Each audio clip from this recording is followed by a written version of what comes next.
Om Namo Bhagavate Vasudevaya.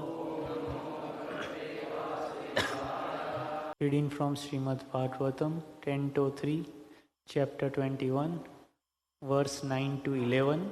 9 and 10 I will read myself, 11th will repeat. Satam virajam artabam sita padmotpalasrajam snittanila vrata vatrabjam viratombaram. Translation.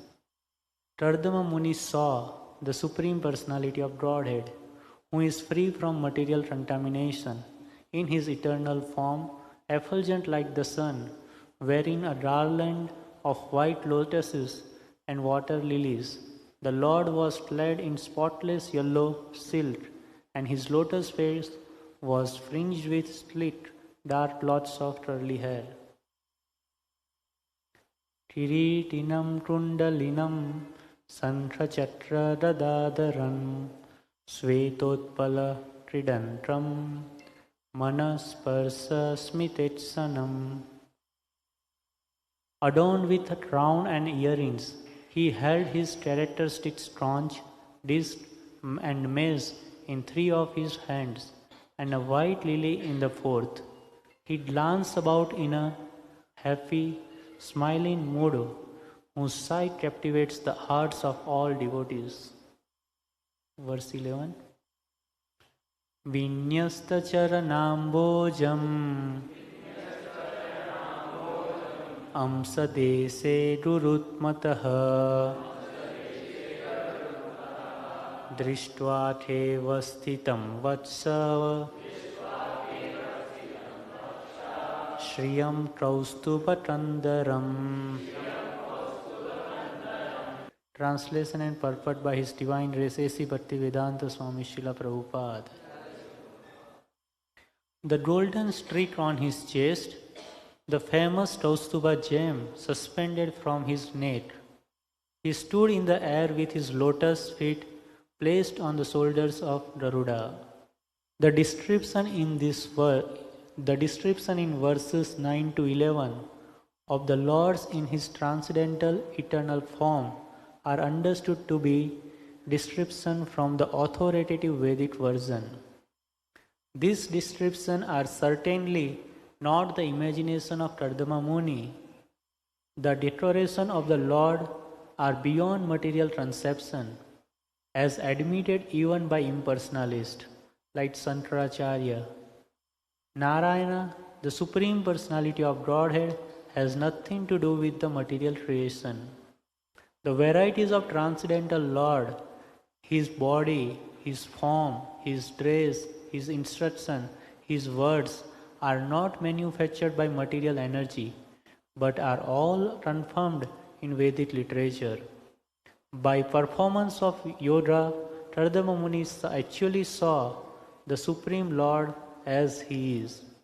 There was no point in seeing an imagined form of God after practicing yoga for 10,000 years.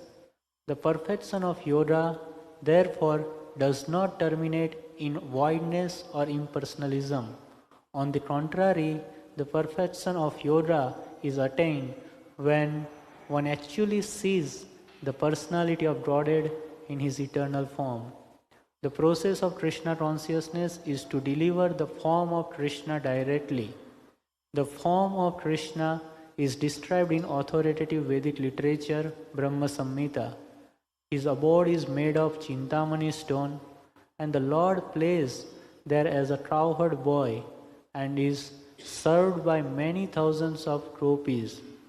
These descriptions are authoritative, and a Krishna conscious person takes them directly, acts on them, preaches them, and practices devotional service as enjoined in the authoritative scriptures. Thus ends the Bhaktivedanta purport.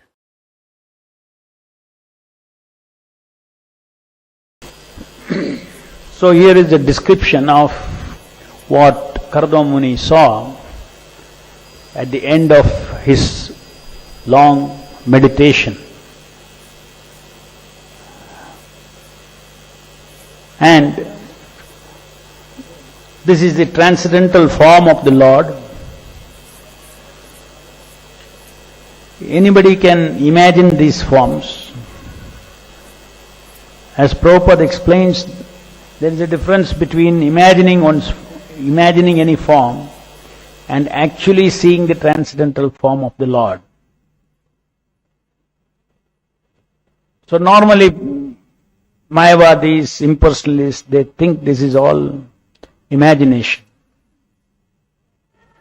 For their own philosophical end, they have their own explanation why these are all imagination. Whereas Bhagavata, Prabhupada gives a very beautiful logic. If you simply have to see an imaginary form of the Lord, why do you have to meditate 10,000 years? Because this form is manifesting at the end of 10,000 years of meditation. So even we can imagine this form. Now you have read this about 10 times. If you read it, close your eyes, you can imagine. So just for imagining, to create an imagination, you don't need 10,000 years. So this itself shows that Ashtanga Yoga at the end of 10,000 years, such a long meditation, what is the result? You see the form of Paramatma. That is the result. So the very fact that if you accept Ashtanga Yoga as a bona fide process, it is not that from day one a Ashtanga Yogi is meditating on the Super Soul. No. There are various stages. He is not meditating on the Super Soul, and the first stage is, from following the rules and regulation, yama, niyama, so many breathing and asana, so many things are there. Then at a certain stage of having controlled the senses, then he starts thinking of the form of the Lord, or anticipating for the form of the Lord. Then the real form of the Lord manifests. So form of the Lord is a reality. This is something which is missed out completely. The transcendental reality, transcendental name, form, activities of the Lord, transcendental world of the Lord, transcendental devotees of the Lord, transcendental devotional service of the Lord. All these things are considered to be some process or imagination to attain something which is impersonal, attain something which is nirguna. Qualityless, nameless, formless, absolute truth. Identityless, absolute truth. That is what the Mayavada philosophy says. This great secret about the sweetness of the beauty of the transcendental form of the Lord, transcendental beauty of the transcendental form of the Lord, will never be manifest to such persons. One of the qualities of the Lord is that He is self-revealing. Unless He reveals Himself, nobody can experience this form. In the material world, you peep somewhere and you somehow get your eyes to reach somewhere, you can see something. Somebody says, I won't show you, but somehow you peep, you can see. Isn't it? But Shastra says, Atashi Krishna Namadi Nabhave Grahyam Indriye. With our material senses, we cannot capture the Lord.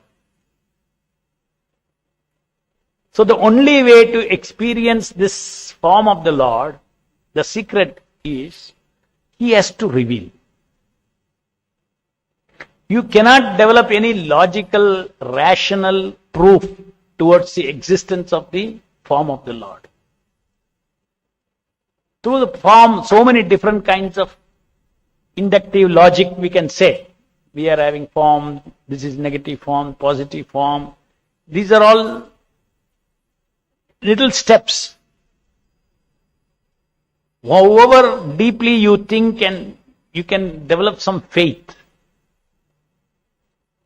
But actually seeing the Lord, He has to reveal. really transcendently hearing the Lord, the holy name has to reveal, self-revealing. We all do japa. He's right there, but he has to decide to reveal in 1 second what he is. The substance. Philosophically, we can understand the substance of the Lord is Advaya Jnana. Chaitanya Mahaprabhu says, Advaya Jnana is a tattva vastu of Krishnera Surupa. Krishna is actually Surupa. What is the vastu? What is the substance of Krishna's body? Or what is the substance of Krishna? Advaya Jnana. Advaya Jnana means transcendental knowledge without duality. Philosophically, we can understand. It is not that the Lord's body is formed of material energy, material elements, created out of material energy, material elements. No. There is a transcendental variegatedness which is all one substance, non-dual substance. That is Krishna Tattva, non-dual substance. In the transcendental world there is earth, fire, air, water, ether, transcendental. But that is, again, it is Krishna Vastu only. That is why it is called Advaya Jnana. The Tattva or the principle is one principle. There are no two principles in existence. That is Krishna principle, Krishna Tattva. No two principles. The jivas are also emanating from that Tattva. It is a variegatedness, it is a relationship of that one Tattva with its parts. One kind of parts is called Vibhinamshas. So many Vishnu avatars are coming, Vishnu expansions are coming. They are called Swamsha avatars. Like this, Leela avatars, so many varieties of activities that Lord does, creating out of his own substance. Therefore, Prabhupada says, ultimately everything is spiritual. Even this material world, if it is, we say it is Maya, is separated energy. That is not absolute. It is created by the Lord. He separated it for his rasa. He says it is creation. Why it is called separated? Because that is the relationship of the Lord with that part of the energy of his. He is a separated relationship. Therefore, Lord is not directly visible here. So these great secrets of personalistic philosophy of Krishna consciousness.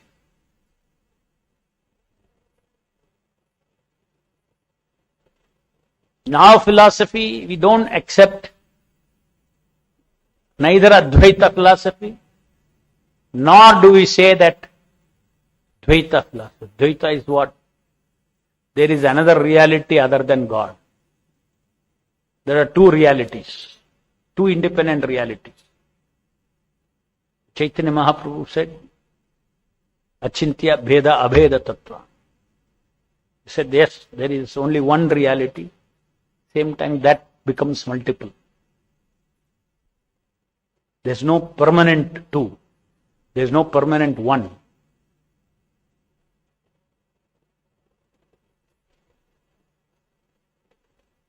So for that, in order to understand and realize this, only process is Lord has to reveal. In Bhagavad Gita also Krishna says, Naham prakasha sarvasya yogamaya samavrita. I don't reveal myself to everybody. If somebody does not have faith in the transcendental form of the Lord, it simply means he has not got the devotee's mercy. First level is to develop the faith that yes, there is a transcendental reality. That is also very difficult to get. Only by Vaishnava association you get. And that is exactly the reason why we say that we should not hear from Mayavadis. Because if you hear from Mayavadis, because this perception or realization of the Lord is by Lord's self-revelation. We have all received the mercy of the Lord through Srila Prabhupada in developing faith in the transcendental variegatedness, transcendental form, etc. of the Lord. There is no reason for it. You cannot say I was very logical and I really, gone deep into it, then I understood that the Lord has a form. No, if you go near somebody will give you enough logical arguments to turn you around.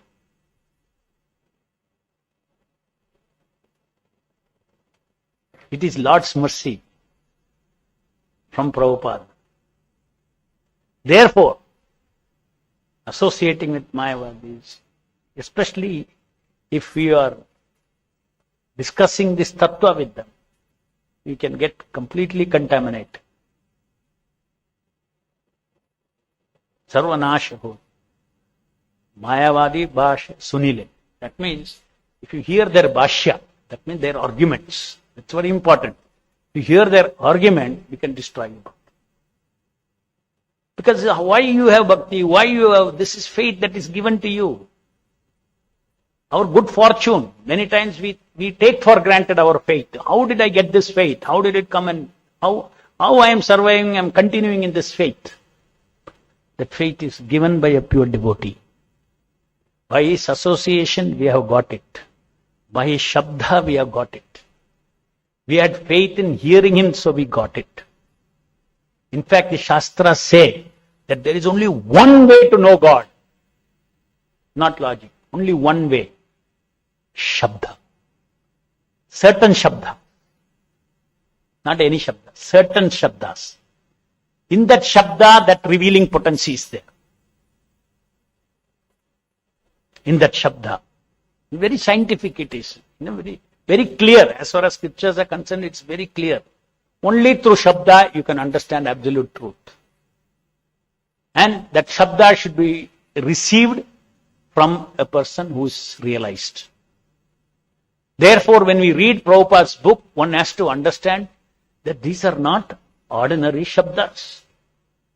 These shabdas are packed with spiritual potency to reveal the truth. When we read, it is not the intellectual understanding that we get. Initially, one may intellectually appreciate these things. Because we also have an intellect, we have to understand it. But then, again and again, you read the same thing. Intellectual say, oh, I already know. Practically every page Prabhupada, Krishna is Supreme Personality of Godhead, you are his servant. Krishna is Supreme Personality of Godhead, you are his servant. You have to do devotion service. Your intellect will say, yeah, I know. But something else, but still, you see, we who have faith in Prabhupada never feel that. Why? Each time we read, that potency in the Shabda, there is spiritual potency there. The spiritual potency is not caught by the intellect. That's one part. It is caught by the soul.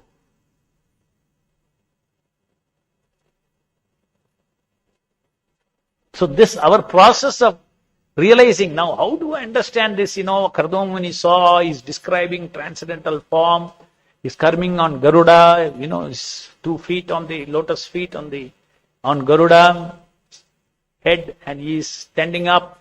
The full description is given.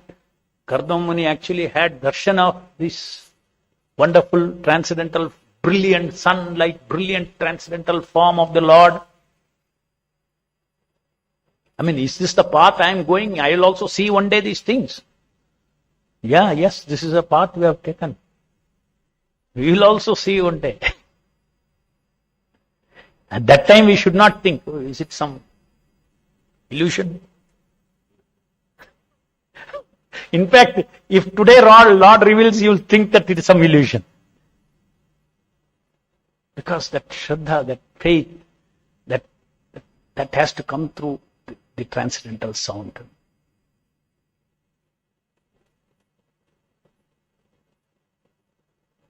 And this is exactly why Prabhupada says, when you chant japa, you hear. In that sound, everything is there. From that sound, everything will come. From that sound, all revelation will come. From that sound, all energy will come. Energy of detachment is in that sound. Energy of attachment to Krishna is in that sound. Everything is in that sound. Therefore, you have to hear this. You don't think the sound. You hear the sound. Sound is meant for vibrating, seva, with the tongue, and then hearing. So as much as we can hear, because just now we explained, the Lord is Advaya Jnana. Advaya Jnana means non-dual transcendental knowledge is his substance.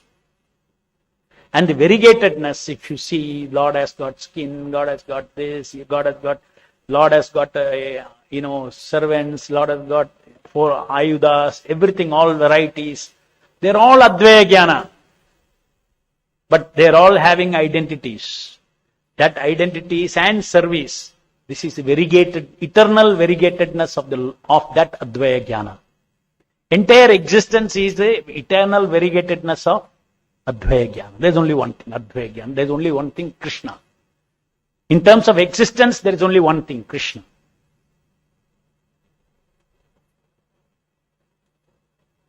So, in terms of tattva, in terms of rasa, yes, I am also substance. I cannot be a substance different from Krishna. But I am a tiny part. There are no two substances.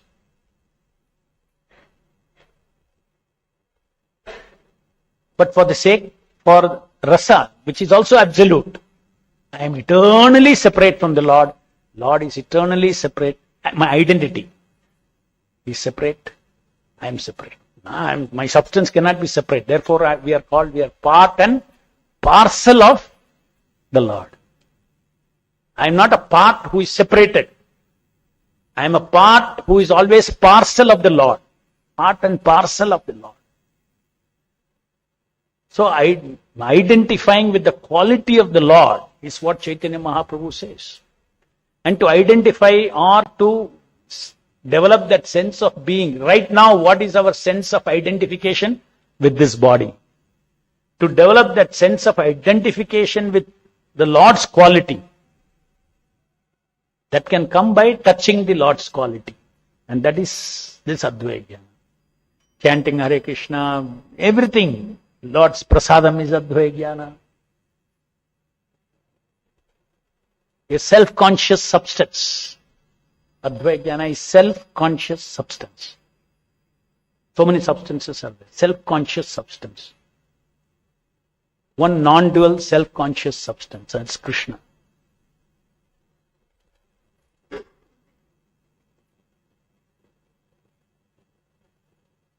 Any questions?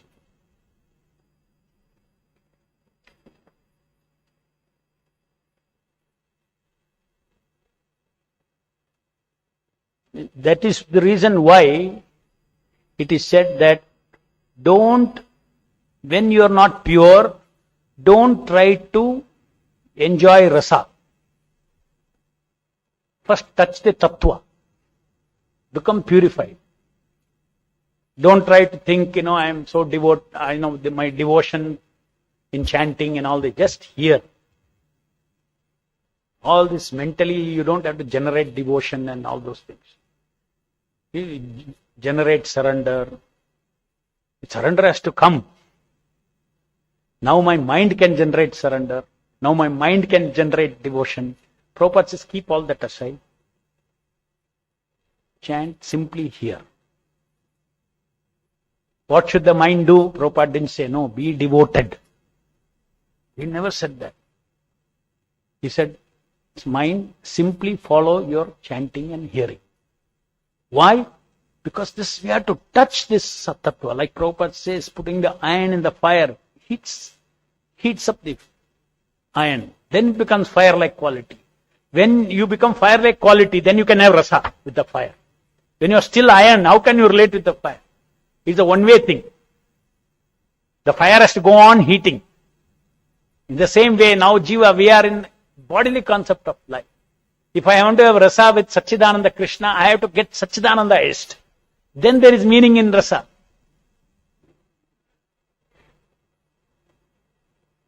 So this is a stage where we follow the instructions of the Acharya in order to get purified. Cheto Darpana Marjanam is the first effect. That's why we are doing japa. Rest automatically will come.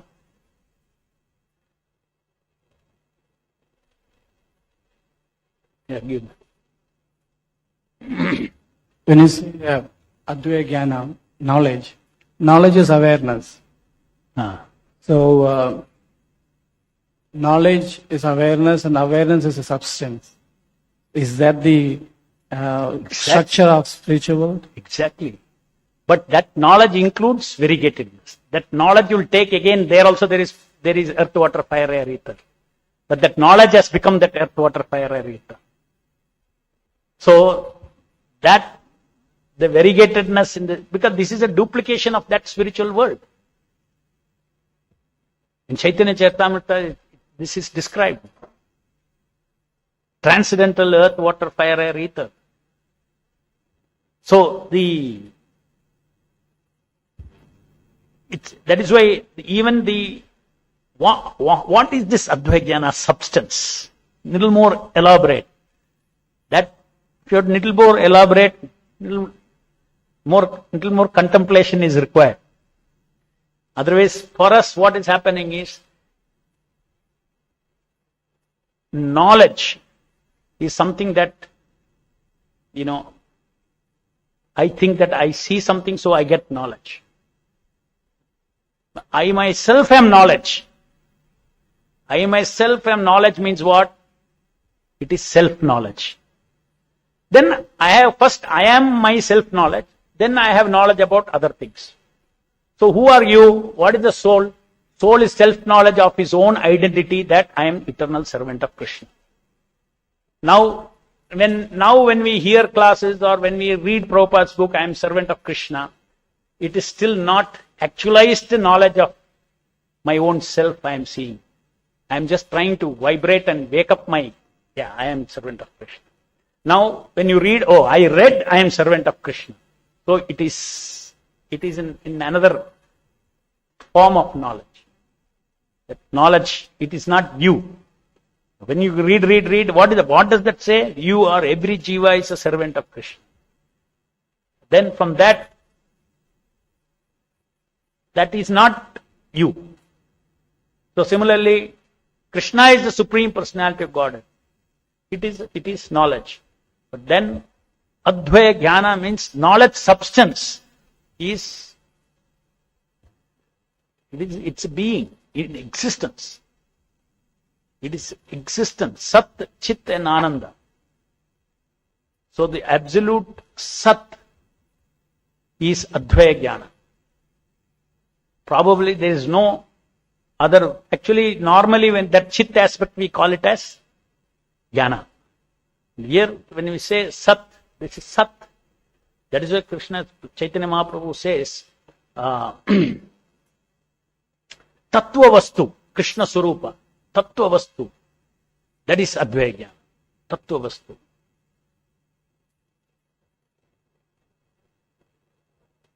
We have to hear this again and again. I think it's, if you go into Advaya Jnana, select in folio, you read that, then I think maybe about 500 may be there. By the time you read all that, you start getting the grasp of it. What is this Krishna's substance? Krishna Vastu. जय ग्रंथराज श्रीमद् भागवतम की जय, जगत गुरु श्रील प्रभुपाद की जय.